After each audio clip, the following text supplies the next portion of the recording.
네, 안녕하세요. 오늘은 극단적 시나리오, 인공지능이 자본주의 국가에 사회주의적 요소를 도입하게 되는 가능성이라는 제목으로 얘기를 해보겠습니다.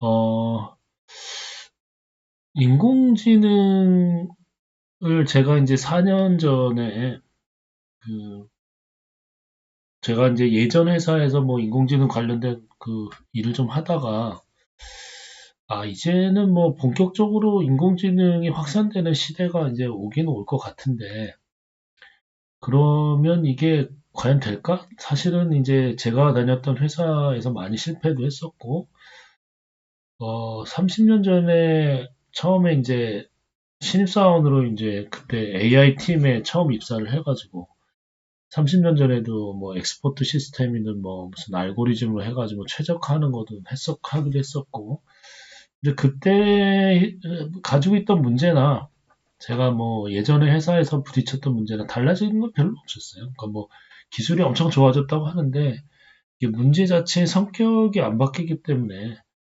별로 나아지고 해결책이 그때도 없었고 지금도 없었던 것 같다 해서 되게 실망했었거든요. 그래서 이제 제가 4년 전에 인공지능이 과연 어떤 기술이며 어떤 가능성이 있는지를 한번 몇 달 정도 이렇게 공부도 하고 책도 쓰고 뭐 이렇게 글도 쓰고 하면서 이렇게 여러 가지 짚어봤어요.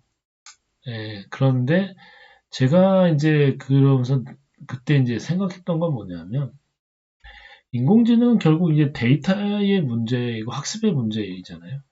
결국 이제 패턴을 익혀가지고 이제 하는 문제라 뭐 아예 기본적인 할루시네이션 문제는 극복할 수가 없는 것이고 그래서 두 가지 그 고민을 했었죠. 첫째, 인공지능은 자동화는 아니다.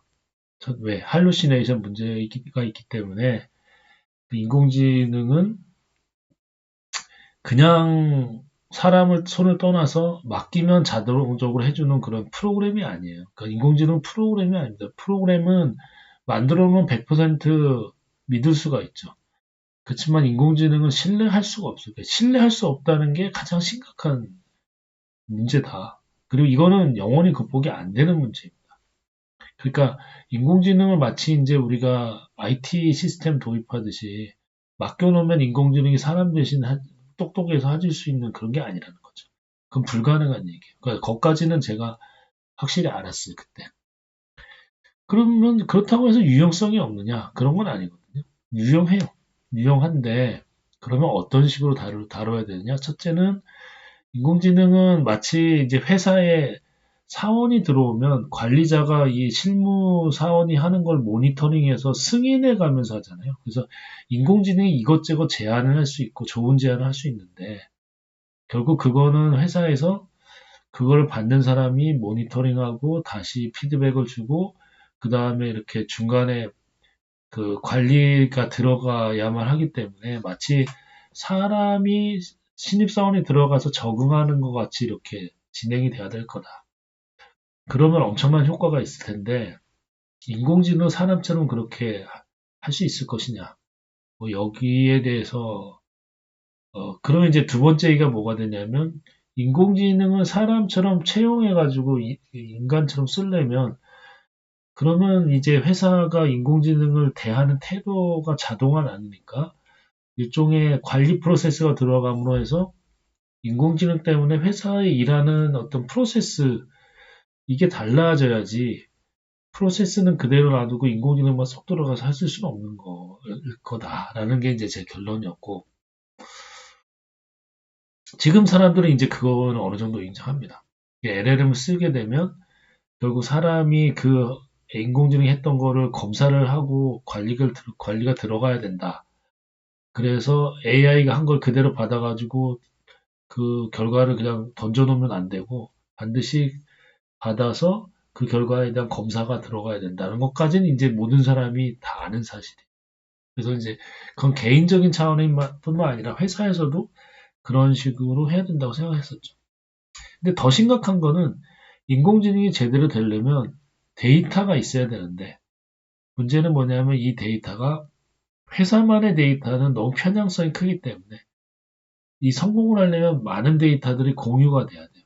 예를 들어 의료 같으면은 전국, 한국 모든 그 사람들의 의료 데이터가 공유가 돼야 되고, 공장 같으면은 모든 공장, 한국의 모든 공장의 데이터가 공유가 돼야 비로소 이제 효과가 있는 거거든요. 그래서 인공지능은 회사 차원에서는 성공할 수 없다.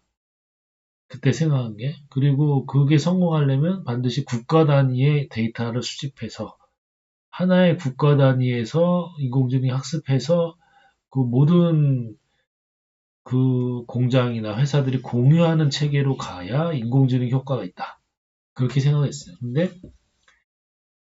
근데 그렇게 되면 어떤 문제가 생기냐면 국가가 개인의 정보를 다 수집해서 관리를 해야 되는 문제가 생기고 기업을 강제적으로 기업의 자산인 데이터를 강제로 끌고 와가지고 모든 기업이 그 다 데이터를 공유하도록 강제로 시켜야지만 이게 가능합니다. 그래서 이제 그때도 생각한 게, 이거는 미국에선 절대 불가능하다. 왜냐하면 미국은 기업의 힘이 세기 때문에 기업이 당연히 경쟁사들과 그런 데이터를 공유할 리가 없어요. 그래서 이거는 성공할 수 없다. 성공할 수 있는 나라는 오직 중국밖에 없다. 중국은 강제적으로 그런 기업의 데이터들을 다 끌고 모아가지고 그거를 같이 학습시킨 다음에 이익을 그 나누게 하는, 공유하게 하는 그런 걸 할 수가 있기 때문에 결국은 성공은 중국밖에 할 수 없을 거다라는 게 이제 제가 4년 전 생각이었어요. 근데 실제로도 지금 딥식이 나오면서 그런 조짐이 좀 보이는 것 같습니다. 그래서 제가 그렇지 않겠냐라고 챗GPT한테 좀 물어보면서 이제 그런 거에 찬성 의견, 반대 의견 좀 써달라고 그랬는데 일단은 표준화 공유의 강제를 가장 중요한 거죠. 예를 들어서 병원의 의료 데이터를 전국 단위로 다 무조건 다 모으게 한다면 그러면은 거기서 이 진료를 거의 자동화를 엄청나게 할 수 있을 거거든요. 근데 지금은 그거는 개인정보이기 때문에 안 되고 회사의 그 병원의 자산이기 때문에 불가능하고 뭐 이런데 오직 사회주의 시스템만이 할 수 있는 거잖아요. 그래서 이거는 결국 저는 그래서 지금 생각은 뭐냐면 인공지능은 기술의 문제는 아니다. 인공지능은 기술은 보편화된다. 그렇게 생각했었는데 실제로 딥식을 보니까 이건 기술은 이게 문제되지 않는구나. 지금 뭐 엔비디아의 칩이 없어서 못하는 문제도 아니다 이제는. 누구나 할 수 있는데 그 어마어마한 데이터들을 공유할 수 있는 어떤 사회적인 토대가 돼야 인공지능 성공할 수 있다. 그리고 거기에서 새로운 혁신이 나올 수 있다. 그렇게 생각을 하고 있어요. 근데 이제 그런 체제는 자본주의 지금 미국 같은 체제는 불가능합니다. 그래서 벌써 이 얘기가 나온 게 뭐냐면 인터넷에서 받을 수 있는 찾을 수 있는 데이터 다 찾았다고 그러잖아요 지금 벌써. 근데 그게 말이 안 되는 게 인터넷 자료가 인터넷에만 있습니까? 뭐 의료 데이터부터 해서 금융 데이터, 기업 데이터 뭐 그런 거 다 찾아내면 되죠. 예, 다 그래서 끌고 모아가지고 다 공유시켜가지고 하면 되죠. 그런 데이터가 훨씬 더 많고 중요한 게 많죠. 근데 안 하려고 그러는 것 뿐이지. 만약에 무조건 저기 쥐어 박아가지고 다 내놔 이렇게 한 다음에 그거 공유해서 그걸로 해가지고 활용하면 어마어마한 일이 실제로 일어날 거예요. 지금. 근데 그렇게 안 하는, 할 수 없는 어떤 체제, 그런 게 문제라서, 저는 사실은 이제 중국이 결국은 이제 인공지능에서는 승리할 거라고 봐요. 왜냐하면 자본주의 시스템은 이런 걸 할 수 있는 환경이 아니에요. 그래서 공유와 표준화를 강제적으로 할 수 있는 체제는 이 사회주의 시스템밖에 없고, 또 여기서는 중앙정부가 자본을 집중적으로 투자할 수 있고, 자, 세 번째 더 중요한 거는 인공지능의 활용 분야에서 가장 유망하고 가장 효과가 확실한 거는 군사 분야입니다. 왜냐하면은 군사 시스템에선 할루시네이션이 좀 있든 정확도가 떨어지는 상관없어요. 총을 쐈는데 약간 빗나가서 민간인을 맞춘다고 그래서 군대에선 누나 깜짝 안 하잖아요. 그러니까 일단 사람이 군대에 투입되는 것 자체도 엄청 부담스러운 거예요. 대해서는. 근데 그거를 만약에 인공지능이 대신 가서 총도 대신 쏴주고 뭐 이런다면 안 할 이유가 없죠. 근데 이것도 미국 같은 데서는 지금 뭐 시민단체들이 난리가 날 거예요. 지금 만약 그런 거 막 한다고 그러면은 지금 어느 시대에 이게 그래서 규제가 들어가잖아요. 규제가 들어갈 수밖에 없는데 뭐 이런 사회주의 시스템 같은 데는 규제가 있습니까 일단 서로도 하고 싶은데 이게 눈치가 보이는 건데 이게 이런 나라에서 눈치를 안 볼 테니까 당연히 군사 분야에서 마구 실험해서 또 성공 거두면 그게 또 민간으로 기술이 이전되겠죠. 그래서 이 군사 분야에서 AI가 도입된 가장 효과가 있기 때문에 아마 이것도 중국과 러시아가 가장 앞서갈 것이다. 그래서 제 의견은, 조금 더 이제 상상의 나래를 펴자면, 제 의견은 뭐냐면, 자, 자본주의 시스템에 이제 어떤 생산성의 한계가 왔어요. 예. 자, 뭐, 지금 양자 컴퓨터를 막 떠드는 이유도 투자해가지고 앞으로 이렇게 뭔가 전망해 보는 게 별로 안 보여서 그런 거거든요. 양자 컴퓨터는 저는 계속 생각하지만 실현 가능성이 없는 기술입니다. 근데 왜 떠드느냐? 자본을 투자해서 뭔가 성장 동력을 계속 끌어올려야 되는데 그럴 만한 게 별로 안 보여서 그런 거거든요. 또 인공지능이 뭐 막 엄청난 것처럼 보이지만 결국은 인공지능의 성공을 위해서는 체제 변화가 필수적으로 동반돼야 되는데 미국에서는 사실은 그럴 수가 없죠. 자본주의 시스템에서는 그게 불가능한 얘기라서 이게 중국이 위협을 하고 중국이 막 크는 거 보면 결국은 이제 이런 미국 같은 우리 자본주의 체제도 이제 사회주의와의 경쟁에서 승리하기 위해서 사회주의를 닮아가겠죠. 그래서 개인정보도 막 허용해서 막 무너뜨리고, 그리고 국가가 기업에 강제해서 막 데이터를 뺏고, 막 그래서 조금 더 사회주의적인 그 색채를 가미한 자본주의로 바뀌지 않으면 결국은 인공지능이 효과가 있다는 거는 이제 중국이 보여줄 거예요. 내 생각. 네. 그런데 이제 중국이 막 보여주면서 성공을 막 거두면 이 자본주의 시스템에서도 결국 성공을 위해서 자기네들이 갖고 있던 어떤 뭐 그런 어 약간의 독재적인 성격, 정치의 독재적인 성격, 그 다음에 뭐 개인 정보, 이거는 다 그딴 거 필요 없어. 역시 우리 일단 돈 벌어야지 뭐 그러면서 아마 다 허락할 거려 아마. 네. 그렇게 되지 않을까. 그래서 자본주의 시스템이 이제 사회주의를 쫓아가면서 체제에서 사회주의적인 요소를 도입하게 될 가능성이 저는 충분히 있다. 이렇게 생각합니다. 그래서 사실은 오랫동안 생각하면서 느낀 게 결국 기술의 문제는 그 기술만의 고유한 특성이 있는데 이 특성에 의해서 체제가 바뀝니다. 지금까지의 기술은 굳이 그럴 필요는 없었어요. 뭐, 없었어요. 지금 체제를 보면 우리가 IT를 도입한다고 해서 자본주의 시스템을 근본적으로 바꿔야 될 필요는 없었죠.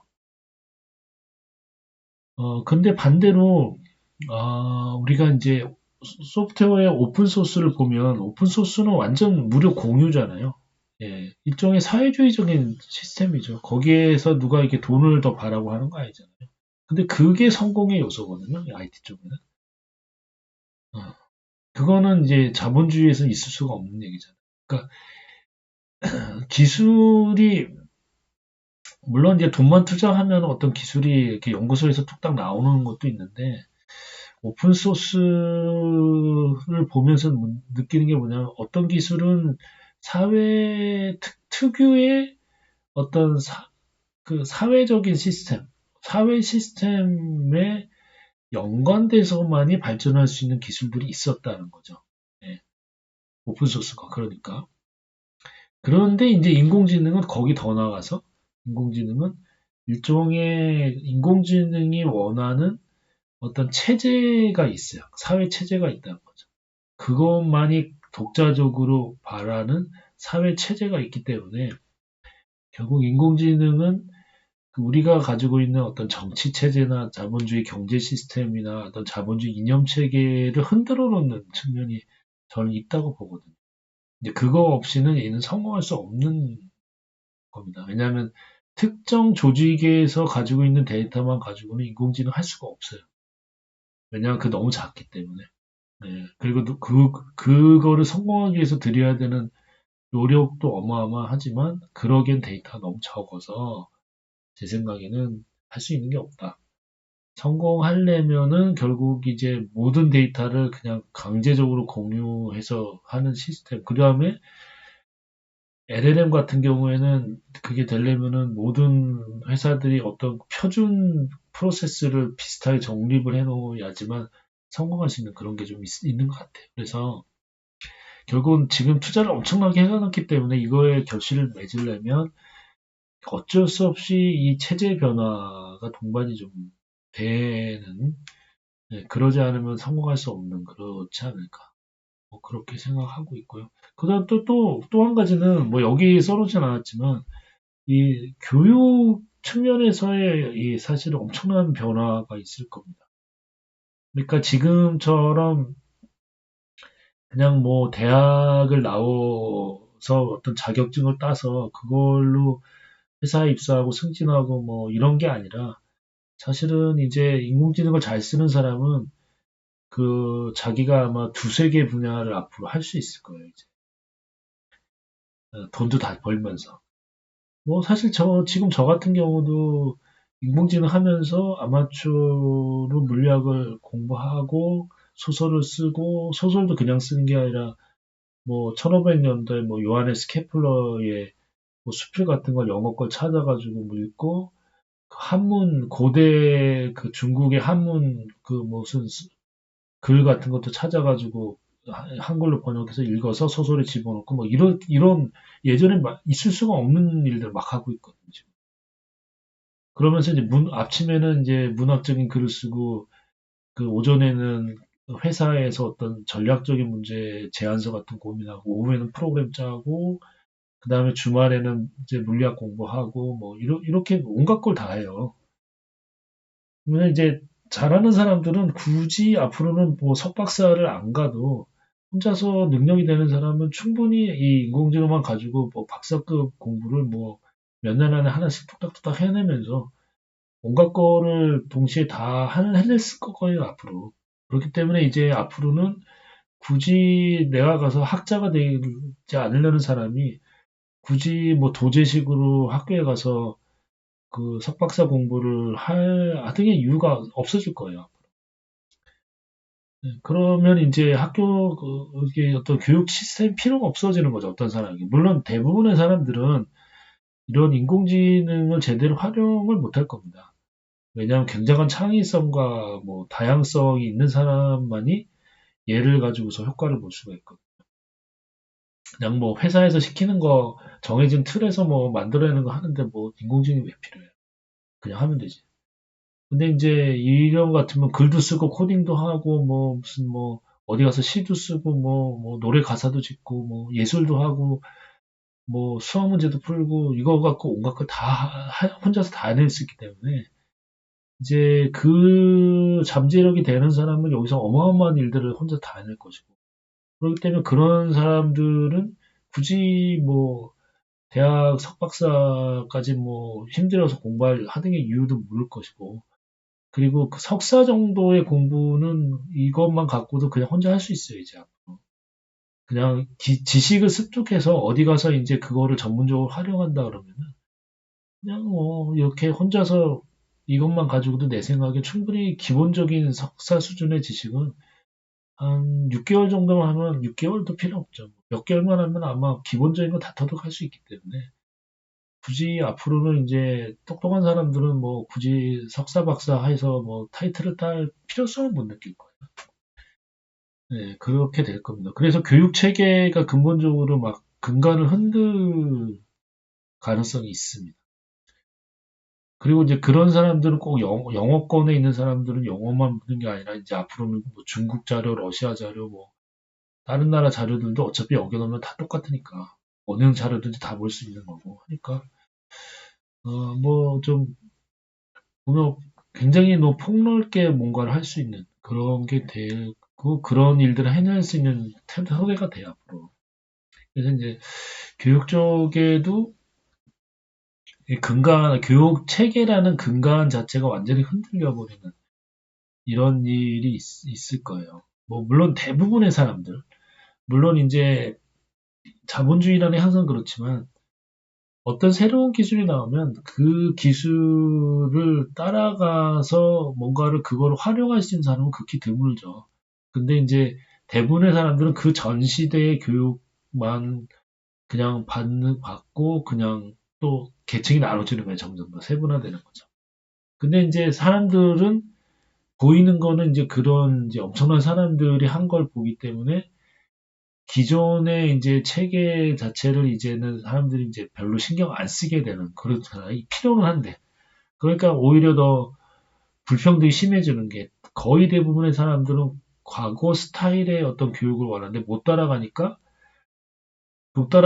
필요 없어지고 별 가치가 없다고 생각하니까 새로운 어떤 그 몇 퍼센트의 사람들을 위한 어떤 교육 체계로 확 바뀌는 것처럼 뭐 우리가 예를 들어서 이제 지금 수능이란 걸 도입했지만 사실 그 전에 학력고사식 주입식 교육이 대부분의 사람들은 필요하거든요. 근데 이제 왜 수능을 도입했냐? 결국은 그 중에서 그거를 습득해서 지금 시대에 맞는 창의적인 일을 할 수 있는 사람들을 위해서만 필요한 거잖아요.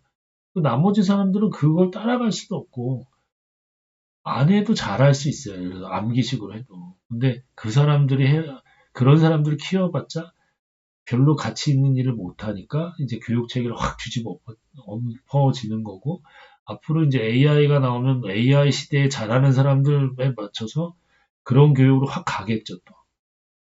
그러면 지금까지 했던 이런 식의 교육 체계는 완전히 뒤집혀질 가능성이 있고 그 다음에 앞으로 이제 꼭 교수가 되고 학자가 돼서 연구를 하는 사람이 아니라면 굳이 이제 석박사를 가야 될 필요성을 이제 못 느낄 거고, 안 그래도 이제 걔 배운 거 가지고서 충분히 이제 미국 같으면 아마 인정받을 수 있을 거예요.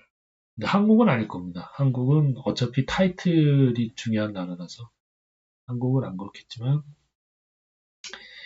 그래서 이제 이게 체제를 바꾸는 힘이 있다는 거죠. 이게 제일 중요한 게 인공지능이 결코 뭐 서비스나 뭐 이렇게 조직에 들어가서 기업에 들어가서 뭘 하는 게 아니라 이거는 체제를 뒤흔드는 기술이기 때문에 그런 시각으로 봐야 되는 거지. 자꾸 이제 저도 반성을 많이 하는 게 이거를 자꾸 예전에 IT, ERP 도입하듯이 자꾸 저도 생각을 해요.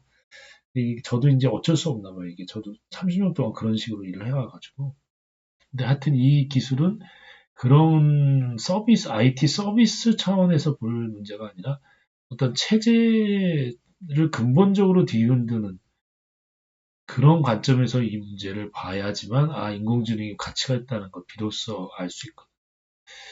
네, 그런 겁니다. 그러면 이제 결국은 사회주의적인 시스템으로 갈 수밖에 없는 거죠. 네, 뭐, 그래서 이제 그 사례를 있죠. 러시아나 중국, 뭐 이런 데서. 결국 이제 표준화 규제 때문에 이제 불만들이 많죠. AI 하는 사람. 근데 이제 이쪽에 시민단체들이 엄청 반발하고 있는 실제 사례도 있어요. 그래서 비판도 얘기해봐라. 챗GPT한테 얘기했더니 민주주의 사회가 그래도 더 낫지. 독재에서는 관료적이라서 안 되고. 근데 이거는 좀, 어떻게 보면은 뭐, 당연히 뭐, 그냥 상식적인 얘기고, 저는 이제 중국이 결국은 AI 쪽에서 미국보다 훨씬 더 앞서갈 거라고 봐요. 미국이 아무리 막으려고 해도 데이터 문제 때문에, 미국은 한계가 있을 거예요. 네. 그리고 훨씬 더 혁신적인 서비스를 아마 중국은 내놓을 수 있습니다. 그러니까 반강제로 데이터 공유도 시키고 표준화도 막 강요하고 해가지고 막 그렇게 될 거. 이게 체제 변화의 문제로 AI를 보시라. 제 생각은 뭐냐면 그렇게 보면 AI로 뭘 할 수 있는지 보인다. 이거죠. 안 그러고 예전 스타일로 보면은 이거 갖고 도대체 뭐 할 수 있는데? 라고 하면 할 말이 없어요. 그렇습니다. 얘기는 이렇게 쭉쭉쭉쭉 뭐 이렇게 뭐 써놨는데 뭐 주의사항 이건 AI 챗GPT한테 물어봐서 그런 거고요. 뭐 그렇습니다. 네, 이상입니다.